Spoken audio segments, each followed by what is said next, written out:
Hello बच्चों, कैसे हैं आप सब। स्वागत है आपको मेरे YouTube channel youth lab academy में। आज हम पढ़ेंगे क्लास 8 साइंस चैप्टर 6 उसके आगे का ऑफ विंड। ब्लोइंग एयर को विंड कहते हैं। आपने देखा होगा बाइसिकल ट्यूब में जब पंचर हो जाता है या फिर इंफ्लेटेड बैलून को आप बिना मुंह बंद किए उसका छोड़ देते हैं तो उसमें से जो एयर है बहुत ही प्रेशर के साथ बाहर निकलती है। Air move from a high pressure region to a low pressure region. Air हमेशा हाई प्रेशर रीजन से लो प्रेशर रीजन की तरफ ही मूव करती है। इसके लिए एक एक्टिविटी और है। हमने दो बैलून्स लिए हैं। एक बैलून को हमने स्ट्रॉ के एक एंड पर हमने उसको टाई अप कर दिया है। अब दूसरा बैलून हमने लिया, उसको हमने फुलाया और स्ट्रॉ के दूसरे एंड पर उसे भी टाई अप कर दिया। अब हम ऑब्जर्व करेंगे कि जो फूला हुआ बैलून है वहां से पूरी एयर जो है वो दूसरे बिना फूले बैलून की तरफ में मूव कर रही है। ये यहाँ से इस तरफ की ओर पूरा एयर जो है वो मूव कर रही है और ये फ्लो तब तक चलता रह रहा है जब तक दोनों बैलून्स के बीच का जो एयर प्रेशर उनके अंदर का वो सेम नहीं हो जाता। The air flow stops when the pressure in both balloons becomes equal. जब दोनों बैलून्स का प्रेशर इक्वल हो जाएगा तो एयर फ्लो अपने आप बंद हो जाएगा। At this stage both balloons are almost of the same size. इस स्टेज पे दोनों बैलून्स का जो साइज है वो लगभग सेम है। इट मीन्स एयर जो है वो हमेशा हाई प्रेशर रीजन से लो प्रेशर रीजन की तरफ मूव करेगी और तब तक करेगी जब तक वहाँ का प्रेशर जो है वो इक्वल नहीं हो जाता। हमने ग्रेड 7 में land breeze and sea breeze phenomena पढ़ा था। During the day the air above the land becomes warmer and lighter. दिन के समय में जो लैंड के ऊपर की एयर है वो गर्म हो जाती है और हल्की हो जाती है और वो वहाँ से उठ करके ऊपर यानी ऊपर उड़ जाती है। अब वहाँ पर एक लो प्रेशर एरिया क्रिएट हो जाता है। अब सी के ऊपर का जो एयर है वो हाई प्रेशर रीजन से लो प्रेशर एरिया की तरफ ब्लो करता है और हमें रिजल्ट में सी ब्रीज मिलती है। एट द नाइट के समय में जस्ट अपोजिट होता है। जो पानी होता है वो धीरे धीरे ठंडा होता है तो वहाँ की जो एयर है उस समय वो गर्म होती है और वहाँ पर एक लो प्रेशर एरिया क्रिएट हो जाता है। अब लैंड की तरफ से हाई प्रेशर रीजन से एयर मूव करती है लो प्रेशर रीजन यानी सी की तरफ और हमें लैंड ब्रीज मिलती है। तो ये जो फिनोमेना है land breeze and sea breeze का ये प्रेशर डिफरेंस के कारण ही होता है। High speed winds result in lowering of air pressure. High speed wind जब बहरी होती है तो वहाँ पर एक लो प्रेशर एरिया क्रिएट होता है। इसके लिए एक एक्टिविटी है। दो बैलून्स लिए, उन्हें हमने एक स्टिक में टाई अप कर दिया है और उनके बीच में हमने कुछ 6 to 10 सेंटीमीटर का गैप रखा है। अब उन दोनों बैलून्स के बीच में हम एयर ब्लो करेंगे। जैसे ही हम एयर ब्लो कर रहे होते हैं दोनों बैलून्स एक दूसरे की तरफ अट्रैक्ट होते हैं। दे मूव्स टूवर्ड्स ईच अदर। ऐसा क्यों होता है? क्योंकि हाई स्पीड जब विंड ब्लो करती है तो वहाँ पर एक लो प्रेशर एरिया क्रिएट होता है and the higher air pressure surrounding the balloon pushes them towards each other. अब उस बैलून के चारों तरफ जो हाई प्रेशर रीजन है वो उस लो प्रेशर एरिया की तरफ पे उनको पुश करता है और ये जो दोनों बैलून्स हैं ये एक दूसरे की तरफ आते हैं। तो हमेशा high speed winds are accompanied by a reduced air pressure. High speed wind से एयर प्रेशर को रिड्यूस किया जाता है। इसी का एक फिनोमेना है। जब आपने देखा होगा बहुत ही हाई स्पीड विंड्स ब्लो हो रही होती हैं और हमारे जब वो ब्लो हो रही होती है तो घरों की जो छतें जो थोड़े कमज़ोर छत होती हैं वो छत जो होती हैं वो उड़ जाती हैं। क्योंकि वहाँ पर जब एक हाई स्पीड विंड बन रही होती है तो वहाँ का एरिया कैसा हो जाता है? लो प्रेशर एरिया बन जाता है और वो पूरी जो छतें हैं वो उड़ जाती हैं। यहीं पर जब दूसरी ड्राइंग आपको दिख रही है, यहाँ पे दूसरी ड्राइंग में आप ध्यान दीजिएगा तो इसके जो खिड़की दरवाजे हैं वो खुले हुए हैं। यहाँ पर ये इसकी विंडो भी खुली हुई है और डोर भी ओपन है। अब इस विंडो और डोर के ओपन होने के कारण इसके घर के अंदर और घर के ऊपर सेम हाई स्पीड विंड जो है वो ब्लो हो रही है और यहाँ पर जो प्रेशर है लो प्रेशर एरिया वो इस तरह से क्रिएट नहीं हो पा रहा है और उसके घर की छत जो है वो नहीं उड़ रही है। Storms, thunder storms and lightning. जब ज़मीन जो है वो ज़्यादा गर्म हो जाती है व्हेन लैंड गेट हीटेड तो उसके ऊपर की जो वार्म एंड मॉइस्ट एयर है वो हल्की होकर के ऊपर चली जाती है। वहाँ पर एक लो प्रेशर एरिया क्रिएट हो जाता है। अब उस लो प्रेशर एरिया को क्रिएट जो हुआ है तो वहाँ पर जो ठंडी हवा है वो उसकी जगह लेने के लिए वो वहाँ पर आएगी, वो फ्लो करेगी उस लैंड तक। फिर वो भी वहाँ से गर्म होकर वो भी ऊपर जाएगी और ये कंटिन्यूस प्रोसेस चलता रहता है जिससे एक विंड सर्कुलेशन क्रिएट हो जाता है। जब एयर गर्म होकर के ऊपर जाती है, ऊपर जैसे ही वो जाती है वहाँ का टेम्परेचर लो होने के कारण वो एयर कूल हो जाती है और मॉइस्चर क्रिएट हो जाता है और वहाँ पर जो वाटर वेपर हैं वो वाटर ड्रॉपलेट्स में कन्वर्ट हो जाते हैं, कंडेंस्ड हो जाते हैं और क्लाउड्स क्रिएट करते हैं। यही वाटर ड्रॉपलेट्स जब एक दूसरे में मर्ज होते हैं और एक हैवियर ड्रॉप बनाते हैं, जिसके कारण ही रेन होती है। Rain, hail, snow. The strong winds accompanied by rain is called a storm. जब स्ट्रॉन्ग विंड्स के कारण रेन होती है तो हम उसे स्टॉर्म कहते हैं। जैसे हमारे इंडिया का क्लाइमेट है hot, humid and tropical regions में, यहाँ पर स्टॉर्म्स वो हैं जो ज़्यादा आते रहते हैं। Under certain conditions warm air rises to great heights that the low temperature there convert water droplets into ice particles. ऐसी जगहों में जहाँ पर कि वार्म एयर गर्म होकर बहुत ऊंची यानी ग्रेट हाइट पर जाती है, वहाँ पे लो टेम्परेचर होने के कारण पे वाटर ड्रॉपलेट जो है वो आइस पार्टिकल्स में कन्वर्ट हो जाते हैं।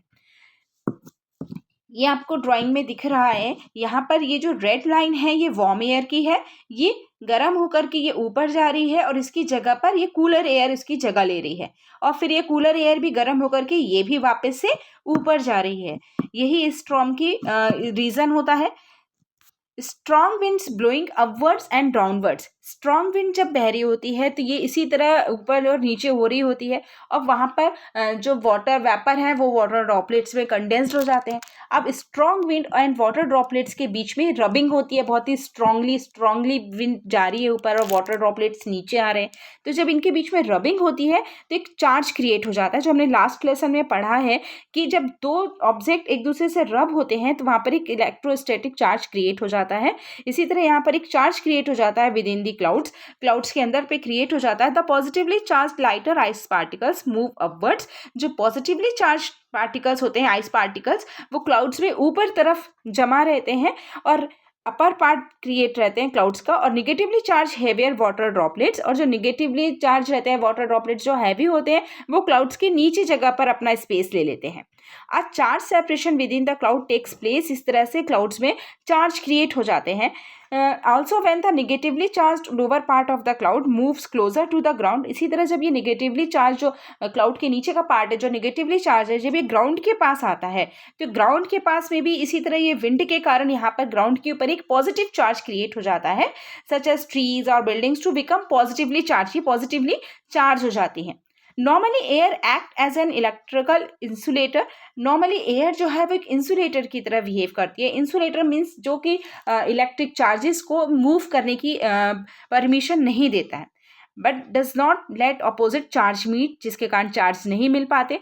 But when the buildup of charge becomes very large, पर जब चार्ज ज़्यादा ही क्रिएट हो जाते हैं तो जो एयर की इंसुलेटिंग प्रॉपर्टी है वो ब्रेक डाउन हो जाती है, यानी कि वो हट जाती है और चार्जेस सडनली ही नीचे आ जाते हैं। Suddenly flow of charges take place, और जिसके कारण ही आपको जो बिजली चमकना, मतलब एक ब्राइट फ्लैश दिखती है लाइट की, उसे हम लाइटनिंग कहते हैं। और यहाँ पे बिजली चमकती है आपको दिखती है अगर आसमान में अलग से, वो क्या है, वो चार्ज सेपरेशन हो रहा है। बहुत ज़्यादा चार्ज इकट्ठा हो गया है, उस चार्ज के इकट्ठा हो जाने के कारण ही वो चार्ज जो है वो सेपरेट हो रहा है, पूरा चार्ज नीचे आ रहा है। Lightning can occur as opposite charge collide within a cloud. Lightning तभी होती है जब ये अपोजिट चार्ज कोलाइड हो जाते हैं बिटवीन क्लाउड या क्लाउड एंड ग्राउंड के बीच में। Lightning repeatably heats up the air around it. जब लाइटनिंग होती है वो इतनी स्पीड में वो चार्ज सेपरेट होता है, तो उसके कारण क्या है, उसके आसपास की जो एयर है वो बहुत ज़्यादा गर्म हो जाती है। The air to expand and produce a loud sound, और जिसके कारण एयर फैलती है और बहुत ही एक लाउड साउंड क्रिएट होता है, एक थंडर का साउंड क्रिएट होता है जो कि आपको सुनाई देता है। A storm accompanied by lightning and thunder is called a thunderstorm. जब एक स्टॉर्म में लाइटनिंग एंड थंडर की आवाज़ आती है उसे हम थंडर स्टॉर्म कहते हैं। Lightning can be dangerous. It can ignite fires, damage buildings and cause severe burn or death in humans and animals. Lightning dangerous हो सकती है। अगर कोई बहुत ऊंचे पेड़ हैं या बहुत ऊंची बिल्डिंग्स हैं तो वहाँ पर लाइटनिंग जब बहुत ज़्यादा चार्ज क्रिएट हो रहा है और वो नीचे आ रहा है, तब उसके कारण क्या होता है, वहाँ पर आग भी लग सकती है, बिल्डिंग डैमेज हो सकती है, और कई बार जानवर या ह्यूमन भी इसके कारण बहुत ही सीवियर बर्न हो सकते हैं, उनकी डेथ हो सकती है। इसलिए हमें उस समय अपना प्रिकॉशंस लेने की और प्रोटेक्ट करने की बहुत ज़्यादा ज़रूरी होती है। So stay away from tall object. अगर लाइटनिंग हो रही है तो टॉल ऑब्जेक्ट से दूर रहिए। Find a low lying open area. एक ऐसा एरिया ढूंढिए जहाँ पर कि जो बहुत नीचे है, वहाँ पर आपको लेटना नहीं है, बस क्राउच डाउन होना है। आपको ड्राइंग में दिख रहा है, आपको वहाँ पर लाई डाउन यानी मतलब पूरी तरह से लेटना नहीं है, आपको स्मॉल एरिया आपका क्रिएट करना है जो कि आपका ग्राउंड के साथ टच हो। ये आपको ड्राइंग में दिख रहा है, आपको इस पोजीशन में सिट कर देना है और बिल्कुल अपनी जो हाइट है वो भी कम कर लेना है। ठीक है ना। And do not lie down flat, आपको फ्लैट नहीं वो होना है, बिल्कुल नीचे नहीं गिर जाना है। आपको एक ऐसा अम्ब्रेला यूज़ नहीं करना जिसकी मेटेलिक रॉड है, या फिर आप किसी बस या कार के अंदर हैं तो वो आप ज़्यादा उसमें सेफर हैं, मतलब आप ज़्यादा उसमें सुरक्षित हैं। एवर हर्ड ऑफ, आपने कभी एक लाइटिंग कंडक्टर के बारे में सुना होगा। जब कोई नई बिल्डिंग बन रही होती है तो उस नई बिल्डिंग के साथ में ही उसमें एक मेटेलिक रॉड को इंस्टॉल किया जाता है along the walls of building, building के वॉल्स के साथ साथ में उसके कंस्ट्रक्शन के समय, जिसमें उसका एक एंड जो होता है वो पॉइंटेड होता है, जिसे हम घर की जो हाइट है उसके सबसे हाईएस्ट पॉइंट जो होता है, बिल्डिंग का हाईएस्ट पॉइंट, वहां पर हम उस एंड को रखते हैं। और जो उस रॉड का सेकेंड एंड होता है उसे हम बिल्कुल जमीन के नीचे, बुरी डीप इन द ग्राउंड, उसे हम जमीन के नीचे जाके पूरा दबा देते हैं। The rod provides easy path for the transfer of electric charges into the ground. अब जब लाइटनिंग अगर गिरती भी है तो वहां पर पूरा जो इलेक्ट्रिक चार्ज है उस रॉड के थ्रू पूरा जमीन के नीचे चला जाता है। Cyclone, cyclone are large storm that form over warm ocean water. Cyclone जो है वो एक बहुत बड़ा स्टॉर्म जब क्रिएट होता है, और ये हमेशा ओशियन वाटर के ऊपर क्रिएट होता है। As the ocean water gets heated, जब ओशियन वाटर गर्म होता है और उसके ऊपर की वार्म एंड मॉइस्ट एयर उठ जाती है, as the moist air rises the water vapour condense to form rain drops, और उसी समय में वाटर वेपर कंडेंस्ड होकर रेन ड्रॉप बनाते हैं। We know that during evaporation water takes up heat to change into vapour. आपको पता है एवोपरेशन के समय में वाटर जो है वो वेपर में चेंज हो जाता है। Heat is released back into the atmosphere, और जो हीट है, अब यहाँ पर क्या हो रहा है, जो वाटर वेपर है वो कंडेंस्ड हो रहे हैं रेन ड्रॉप में, यानी उन्होंने अपना टेम्परेचर जो है वो कम किया है, तो हीट रिलीज हुई। हीट जब रिलीज हुई एटमॉस्फेयर में तो वहाँ का जो एयर है वो ऑलरेडी गर्म है, वो और ऊपर उठती जाएगी। ठीक है, अब इसकी जो गर्म हवा है वो ऊपर जा रही है, और सेम टाइम में जो वाटर वेपर है वो कंडेंस्ड होकर रेन ड्रॉप के रूप में नीचे गिर रहे हैं। सब यहाँ पर क्या हो रहा है कि यहाँ पर creating an even lower pressure area create हो रहा है, and air from the surrounding region rushes in and it also start rising. अब यहाँ पर उस लो प्रेशर रीजन में हाई प्रेशर रीजन की जो एयर है वो आने की कोशिश जगह कर रही है, और वहीं पे उस समय क्या हो रहा है, वो रेन ड्रॉप्स भी जो है वो नीचे गिर रहे हैं। सो यहाँ पर जब अर्थ, जो हमारी अर्थ रोटेशन के कारण the moving air to spin, यहाँ पर अर्थ रोटेशन के कारण जो एयर, जो हाई प्रेशर एयर है वो जब लोअर प्रेशर में आ रही है वो स्पिन करने लगती है, वो गोल गोल घूमने लगती है, and this cycle is repeated, और यही साइकिल रिपीट हो रही होती है, resulting in creation of very low pressure area with high speed winds revolving around it. अब यहाँ पर जो हाई स्पीड विंड की जो लो प्रेशर एरिया क्रिएट कर रही है वो उसके चारों तरफ घूमने लगती है। This spinning system of clouds, winds and rain is called a cyclone. ये पूरा जो स्पिनिंग सिस्टम है, क्लाउड्स भी है इसमें, विंड भी है, रेन भी हो रही है, इसको हम साइक्लोन कहते हैं। In a cyclone the region of lowest pressure area is at the centre known as the eye of the cyclone. Cyclone में जो सबसे लोएस्ट प्रेशर क्रिएट हो रहा है वो उसके सेंटर में क्रिएट होता है, जिसे हम साइक्लोन की आई यानी द आई ऑफ साइक्लोन भी कहते हैं। बट द सराउंडिंग रीजन पर, उसके चारों ओर का जो रीजन है बहुत ही strong winds and heavy rainfall को एक्सपीरियंस कर रहा होता है। As a cyclone moves from the ocean towards the land, it generates higher wind speeds compared to the wind speeds produced by regular thunderstorm।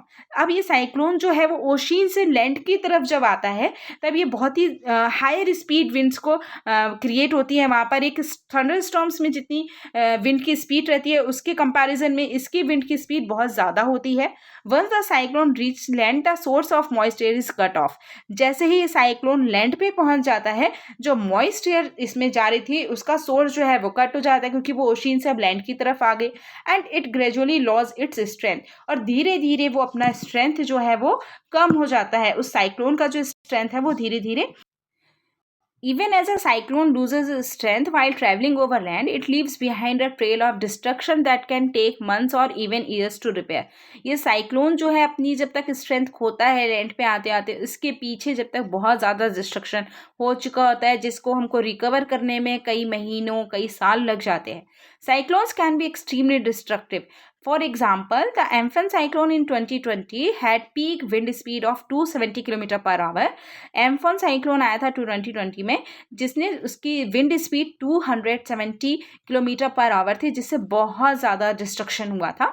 Strong winds during a cyclone push ocean water towards the shore creating a wall of water that can be as high as 3 to 12 metres.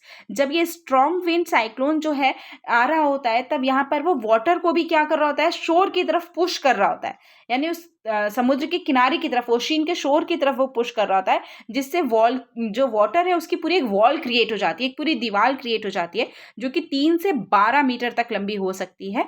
और इस water की wall के कारण पे जो उसके coastal areas हैं, उसके किनारे की जो है, या फिर जो किनारे से बहुत दूर भी एरिया है, वहां पर भी फ्लड आने के चांसेस बहुत ज़्यादा बढ़ जाते हैं। The heavy rainfall which accompanies a cyclone may cause rivers to overflow and can also trigger landslide। इसी तरह जो बहुत हैवी रेनफॉल हो रहा होता है उससे भी रिवर्स ओवरफ्लो हो जाती हैं या फिर लैंडस्लाइड जो होते हैं वो होने लगते हैं।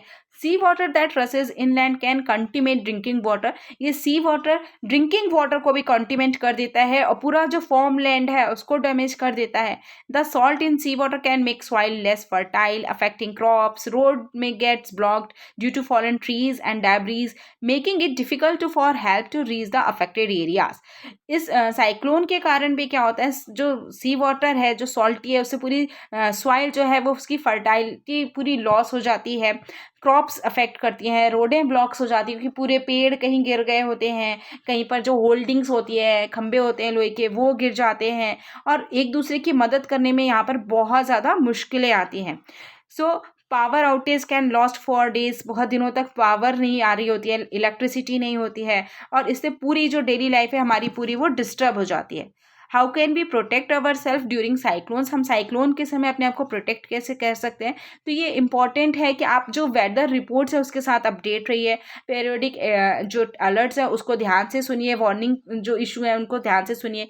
इंडिया मेट्रोलॉजिकल डिपार्टमेंट IMD ये हमको जो वेदर होता है उसकी मॉनिटरिंग सैटेलाइट जो हमारी हैं उससे हमको पता चल रहा होता है कि साइक्लोन कहाँ क्रिएट हो रहा है, उसकी डायरेक्शन क्या है, उसका कितनी स्पीड से वो आ रहा है। तो आप इन सब की जो रिपोर्ट्स है उस पर ध्यान दीजिए, उसको ट्रैक करते रहिए, उसके पाथ को, उसकी स्ट्रेंथ कितनी है। इस तरह से आप क्या करिए, जब इमरजेंसी हो रही है तो आप एक इमरजेंसी अपना जो बैकपैक है उसको क्रिएट करके रखिए, इमरजेंसी किट को, और जो एक साइक्लोन शेल्टर बनाया जाता है गवर्नमेंट की तरफ से वहाँ पे मूव कर जाइए। Warm air rises creating a low pressure area, warm air जब ऊपर जाती है तो एक लो प्रेशर एरिया क्रिएट होता है। Cool air rises to occupy the low pressure area, अब यहाँ पर कूल एयर जो होती है उस लो प्रेशर एरिया को ऑक्यूपाई करने के लिए वो वहाँ से आती है। Warm air rises cool and the water vapour condense to form clouds, ये वार्म एयर जब ऊपर जाती है वहाँ जाके ठंडी होती है और वाटर वेपर कंडेंस्ड होते हैं वाटर ड्रॉपलेट्स में और क्लाउड्स क्रिएट करते हैं। Bigger water drops in the clouds fall to the ground as rain, hail और स्नो, ये जब बिगर हो जाते हैं वाटर ड्रॉपलेट्स, वाटर ड्रॉप्स बन जाती हैं तो फिर वो क्लाउड से गिरने लगती हैं एज अ रेन, स्नो और hail. Positive and negative charge are created in the clouds by strong winds blowing upwards and downwards, जब strong winds upwards and downwards blow हो रही होती हैं तो क्लाउड्स में एक पॉजिटिव एक नेगेटिव चार्ज क्रिएट हो जाता है। When positive and negative charge meet they cause lightning, lightning may occur within a cloud, between clouds और between a cloud and the ground. ये जो पॉजिटिव एंड नेगेटिव चार्ज होता है ये वहाँ पर क्या होता है, लाइटनिंग जिसके कारण क्रिएट होती है, लाइटनिंग जो है वो क्लाउड के अंदर हो सकती है या एक दो क्लाउड के बीच में या फिर क्लाउड एंड ग्राउंड के बीच में भी हो सकता है। डिस्चार्ज होता है, जो चार्ज जो है वो डिस्चार्ज हो जाता है जब बहुत ज़्यादा बन जाता है। Under certain weather condition storms may develop into cyclones, अगर और ख़राब सिचुएशंस हो रही हैं वेदर कंडीशन तो ये स्टॉर्म जो है वो साइक्लोन्स में डेवलप हो जाता है। तो आपको इस लेसन में अगर कोई डाउट हुआ हो तो आप मुझे कमेंट करके पूछ सकते हैं। आपका ये लेसन कंप्लीट हो गया है।